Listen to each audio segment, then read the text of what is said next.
অভিনয়। যেদিন খেলা সাঙ্গ হয়ে যাবে তার ডাক আসবে, সে বয়স 20 হোক, সে বয়স 40 হোক, আর 60 হোক, আর 100 হোক, তোমাকে চলে যেতে হবে। কেউ ধরে রাখতে পারবে না। আমায় এত ভালোবাসে, এত ভালোবাসে, মনে করো না মা, এখন আপনাদের সামনে দাঁড়িয়ে এই মেয়েটা কীর্তন করছে, তার যদি ইচ্ছা হয় যে এই মেয়েটাকে এখনই আমি নিয়ে যাব, তাহলে এখানে আমার মৃত্যু ঘটে যেতে পারে।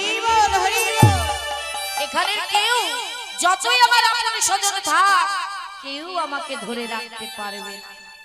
তাই মা, ভগবানকে যদি ধরে রাখতে হয়, তাকে যদি ভালোবাসতে হয়, তার চরণ যদি পেতে হয়, তাহলে এই কলিযুগে আমাদের কি করণীয়?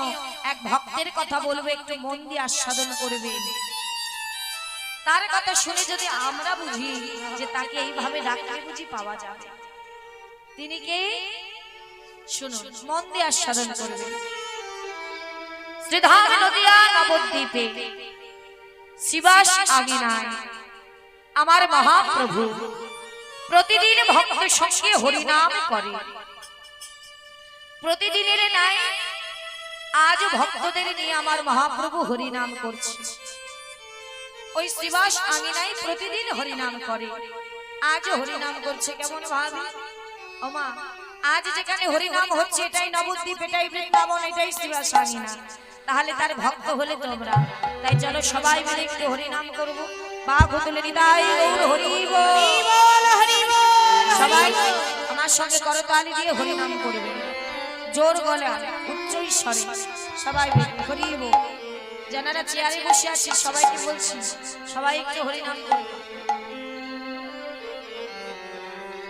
হরে কৃষ্ণ হরে কৃষ্ণ, কৃষ্ণ কৃষ্ণ হরে হরে, হরে রাম হরে রাম, রাম রাম হরে হরে।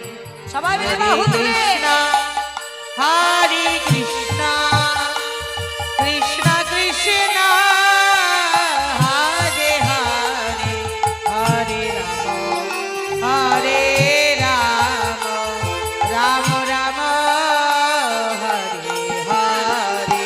হরে কৃষ্ণ হরি বল হরি হরে কৃষ্ণ, কৃষ্ণ কৃষ্ণ হরে হরে, হরে রাম হরে রাম, রাম রাম হরে হরে। উলু ধরি উলু ধরি হরি বল। হরে কৃষ্ণ কৃষ্ণ কৃষ্ণ হরে হরে, হরে রাম হরে রাম, রাম রাম হরে হরে। ঠিক ভক্তদের নিয়ে এইভাবে শিবাস আঙিনায় মহাপ্রভু হরিনাম করছিল। হরিনাম করতে করতে হঠাৎ করে মহাপ্রভু দাঁড়িয়ে গেলেন, থমকে গেলেন। কেন? অগণিত ভক্তের মধ্যে মাঝে আছে তিনি, তবুও তার মনটা কেমন যেন থমকে গেল। যেই থমকে গেল উনি দাঁড়িয়ে পড়েছে। কেন জানো মা? কারণ ওই যে ভক্তদের নিয়ে মহাপ্রভু হরিনাম করছি, আর ঠিক তার পাশে দূরে দাঁড়িয়ে দাঁড়িয়ে আর এক ভক্ত সেই প্রভুর হরিনাম শ্রবণ করছে, আর নয়নের জলে বুক ভাসছে,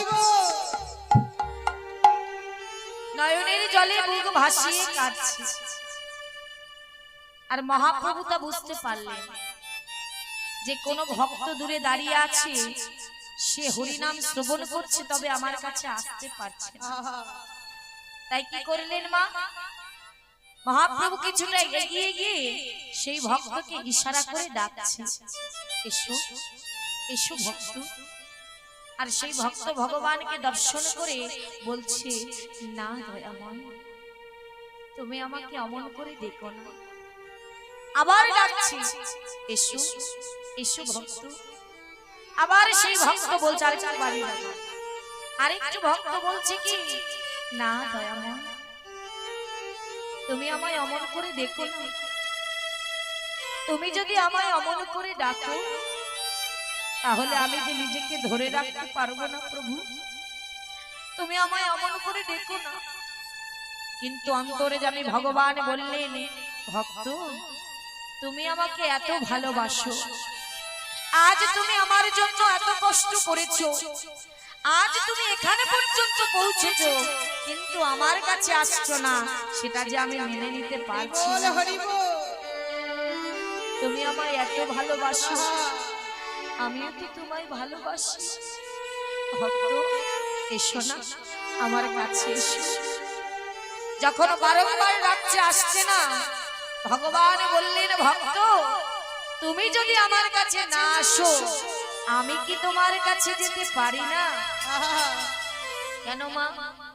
কোন ভক্ত যদি প্রকৃত ভাবে এক মনে ভগবানকে ডাকার মতো ডাকে মা, ভগবান তার কাছে আসতে বাধ্য।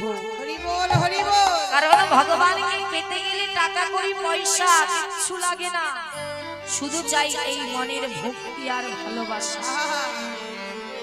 শুধু ভক্তি আর ভালোবাসা ছাড়া আর কিচ্ছু চাই না। বললেন, ভক্ত আজ আমি নিজে তোমার কাছে যাব। এই বলে মহাপ্রভু নিজে চলে গেলেন সেই ভক্তের কাছে, আর ছুটে গিয়ে সেই ভক্তকে জড়িয়ে ধরে আলিঙ্গন করলেন।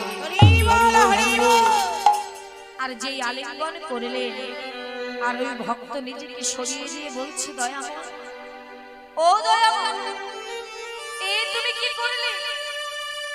তুমি কি জানো না আমি যে অস্পৃশ্য, আমি যে অশুচি?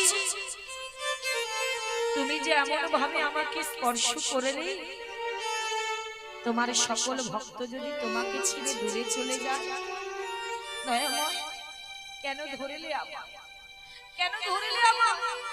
চলে যাও, চলে যাও তুমি, এমন করে আমায় ধরো না, আমায় তুমি ডেকো না। কে সেই ভক্ত মা যে নিজেকে মহাপ্রভুর কাছে যেতে দিচ্ছে না, যে নিজেকে অস্পৃশ্য অশুচি মনে করে, সে চাইলেও ভগবানের কাছে যাচ্ছে না? সে কে? বললেন, সে আর কেউ নয়, তিনি হলেন নামাচার্য শ্রী হরিদাস ঠাকুর।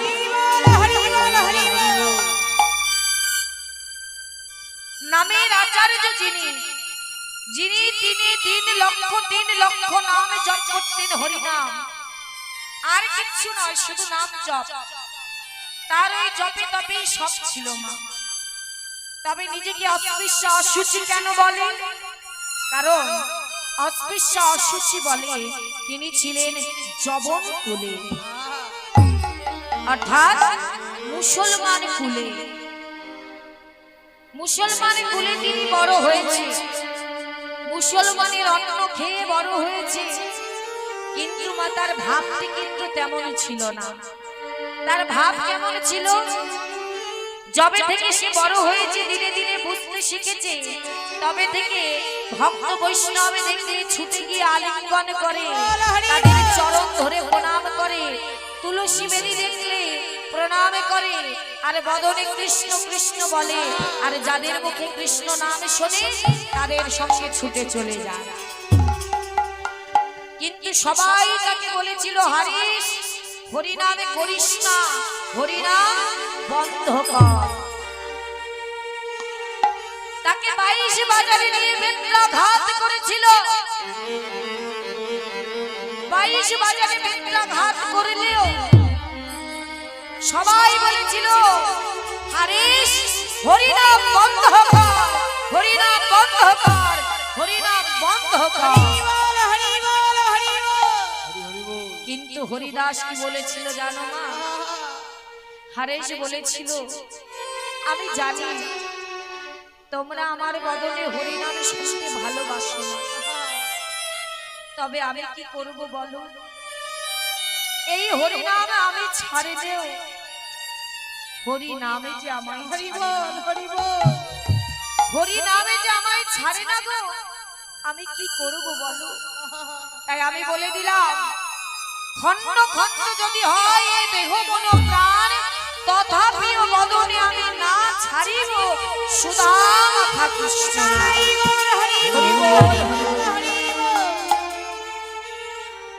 তাহলে সেই হরিদাস এত কষ্ট সহ্য করেছে, তাহলে ভগবান তাকে